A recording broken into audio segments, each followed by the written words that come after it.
রিয়াদে Saudi আরামকোর তেল শোধনাগারে দাউ দাউ করে জ্বলছে আগুন। এখানেই সৌদি আরবের বিশ্বাসঘাতকতার চূড়ান্ত প্রতিশোধ নিয়েছে ইরান।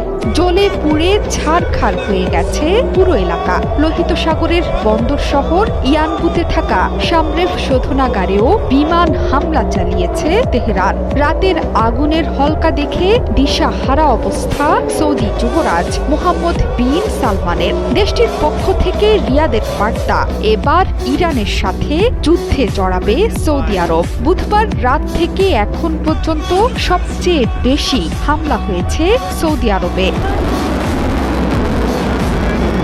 শুধু রিয়াদ নয়, দেশটির পূর্বাঞ্চলীয় এলাকা জুড়ে 17টি ড্রোন এবং 2টো ব্যালিস্টিক মিসাইল ছুটে এসেছে। যুদ্ধ শুরুর পর থেকে দেশের পূর্বাঞ্চলীয় এলাকায় প্রতিদিনই তাণ্ডব চলছে ইরানি ড্রোন আর মিসাইলের। এর আগেও রাশতানুরায় আরামকোর তেল শোধনাগারে হামলা চালায় ইরান। এর বাইরে প্রতিদিনই সেখানে যাচ্ছে ড্রোন আর ব্যালিস্টিক মিসাইলের বহর।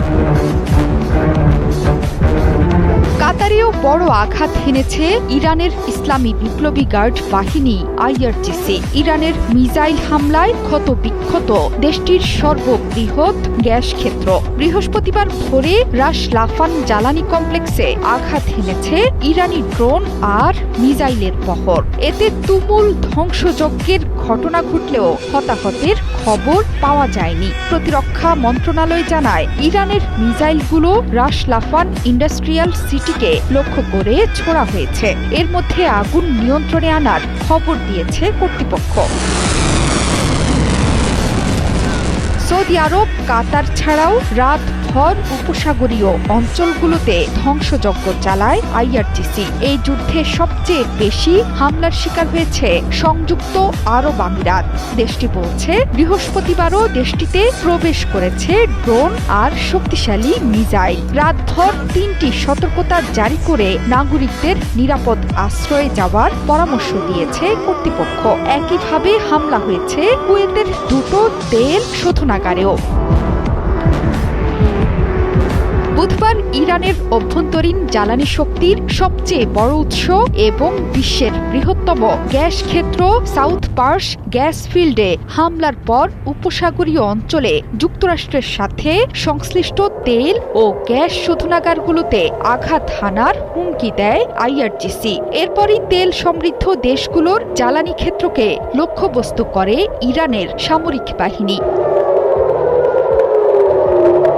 বিশ্লেষকদের মতে, এত গুরুত্বপূর্ণ জ্বালানি স্থাপনায় হামলা শুধু কাতার, সৌদি অথবা ইরানের জন্য নয়, বরং বৈশ্বিক জ্বালানি বাজার এবং পুরো উপসাগরীয় অঞ্চলের স্থিতিশীলতার জন্য বড় ধরনের ঝুঁকি তৈরি করেছে। এরই মধ্যে বিশ্ববাজারে হু হু করে বৃদ্ধি পাচ্ছে জ্বালানি তেলের দর। অপরিশোধিত তেলের দাম ব্যারেল প্রতি ছাড়িয়েছে $108। জোহরা চৌধুরী, সেতু, ৭১।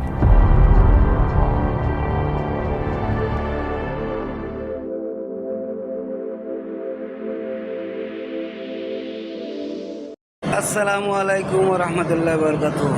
প্রিয় বন্ধুরা, বেঈমানের শাস্তি ইরান এবার দিচ্ছে। দেখেন, ভিডিওটা আমি আমার আইডিতে দিচ্ছি, আপনারা দেখেন। সৌদি আরবের বর্তমানে যে যুবরাজ আছে, মুসলমানের ভিতরে সে সবচেয়ে বড় মুনাফিক। সেই ইহুদি দালাল, কাফের। এই জন্য সে আমেরিকা, ইসরায়েলি সাপোর্ট নেয়। আজ তার কারণে আমার প্রিয় নবীর দেশেও আগুন জ্বলছে। জিনিসটা দেখেন আপনারা সবাই। নবীজি কিছু কিছু কথা বলে গেছেন, সে কথাগুলো কিন্তু সব বাস্তবায়ন হচ্ছে।